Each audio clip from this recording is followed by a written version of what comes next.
Hey coders, welcome back to Code Tech Chronicles, the place where logic meets creativity and code becomes fun. Today we are continuing our Java programming series with the 5 traditional programs every beginner must know. So let's dive right in.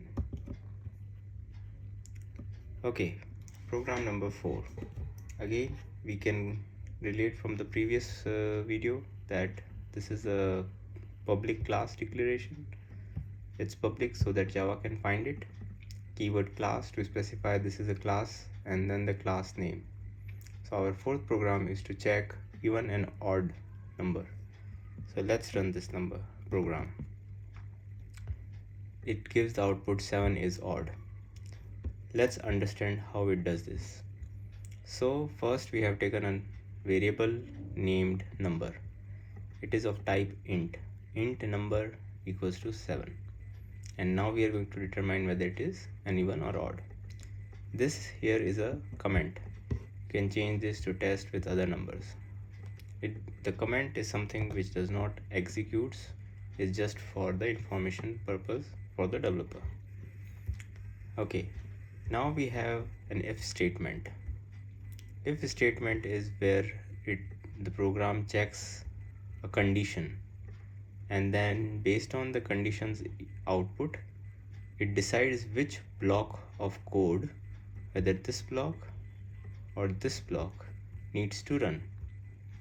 So just to demonstrate, we are going to first comment this, and we are going to write if say 2 equals to 3, it is a condition. See the difference between the equal to operator and equal to operator is equal to is single equal to is an assignment operator. So the number 7 will be assigned to variable number, while equal to is a comparison operator. It will evaluate this statement to either true or false.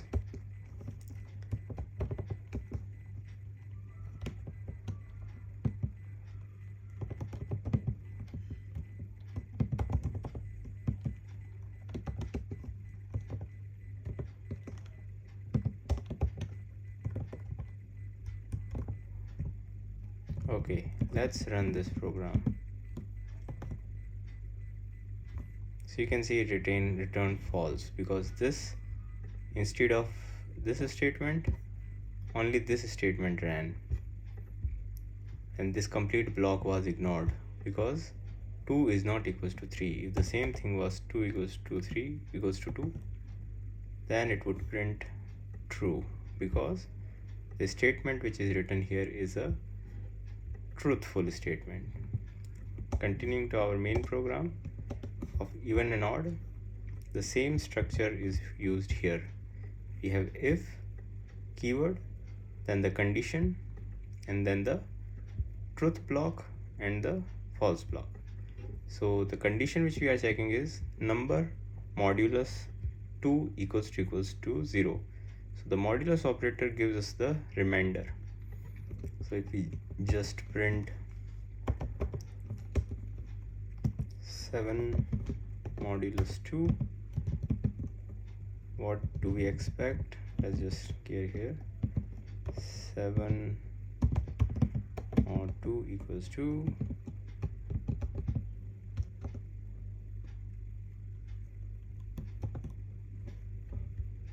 then we can see it's 1. Modulus operator returns the remainder. If we do 3, then also 1. Let's say 5.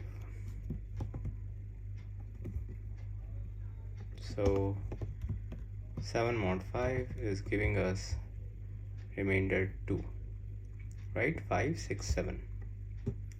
So if it is divisible by 2, it should print even, otherwise it should print odd. So 7 is odd. If we give 8, so 8 is even, so this line was ran. Let's move to our program number 5, leap year check. Again, recalling the class declaration, public class, the class name, leap year check. Then its body we have the main function, public static void, and then our code. What does this code does? We give it a an year, which is, let's say, 2024, and then our logic decides whether it's a leap year or not. So let's run it. So 2024 is a leap year. Let's check for 2025. It is not a leap year. Okay, so let's see how it does it. Again, we took a variable year and assigned it a value 2025, and the simple comment, and we have if block again. If some complex condition, which is our leap year calculation, and then else, which simply prints if it's true, then we print it's a leap year, otherwise we print year is not a leap year. Let's break down our condition into simpler condition, like what does this statement mean. So this is our if condition block, and we have in total 1,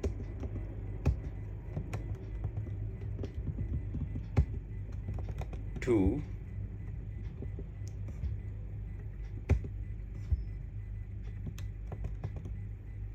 and 3 conditions. We check first, you can see this is like a combined condition where we have year modulus 4. If year is divisible by 4 equals to 0, if the remainder after dividing by 4 is 0, and this is the AND operator. So AND, which implies like both of these conditions should be true. Second condition, that year modulus 100 should not be equal to. So not equals to is represented by exclamation mark and equal to. So if this condition is true, total, like both of these are true, since we are saying and then there are 2 pipes, which is basically OR. So either this condition completely, or second condition is year divided by 400 should return a remainder of 0. So year mod 400 equals to 0. So if this condition is, or this condition is true, because we have an OR operator, then it is a leap year. It is an leap year. Otherwise, it's not a leap year. So you can see the condition here. So let's try with 2000. 2000 is a leap year. Why is it a leap year? Because it is satisfying this condition, like year modulus 400, while this condition it's false because this is actually divisible by 100 as well. Okay, well, let's try 2100.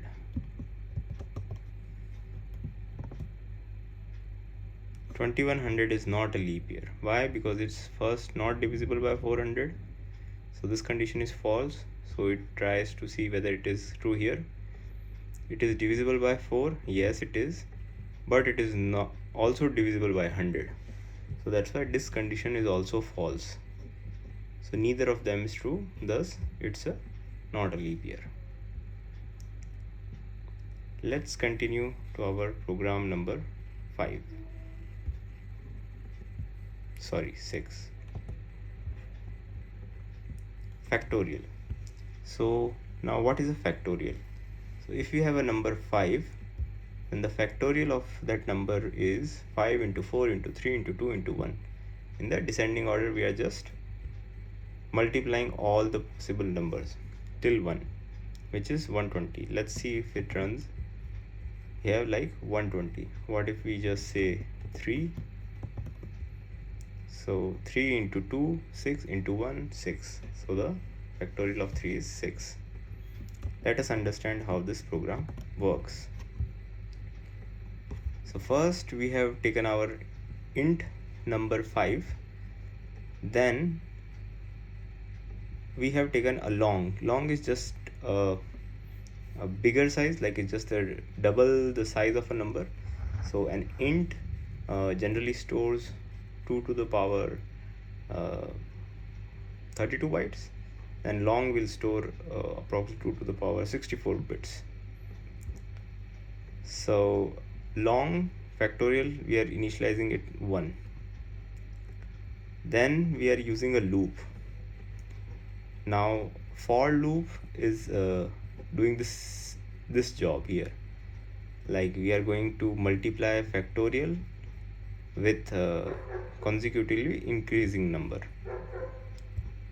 One good example to test this is, first we just comment it, and just to demonstrate how for works. For, let's say you use for has 3 sub statement here. You can see this is the initialization, like we assign a variable I, and let's say it is less than 5. This is a condition till which the for loop will run. And then there is an increment, because I should increment from 0 till 5, and let's just print s out I.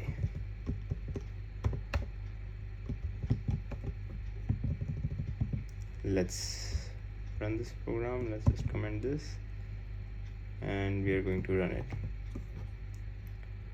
So we can see how I is incremented from 0 till 4.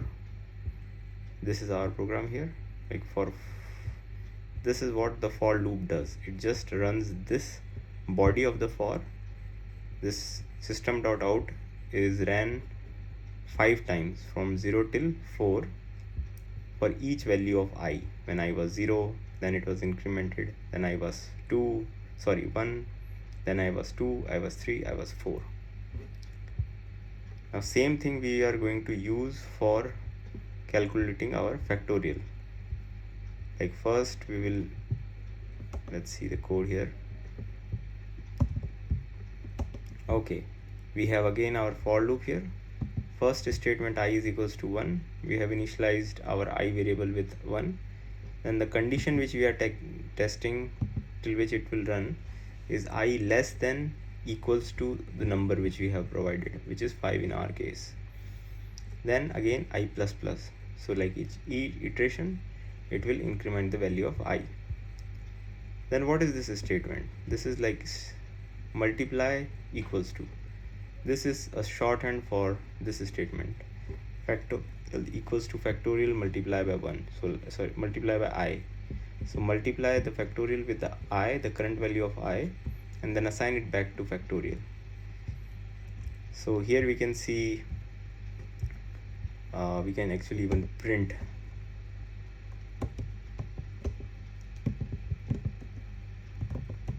factorial for I equals to I is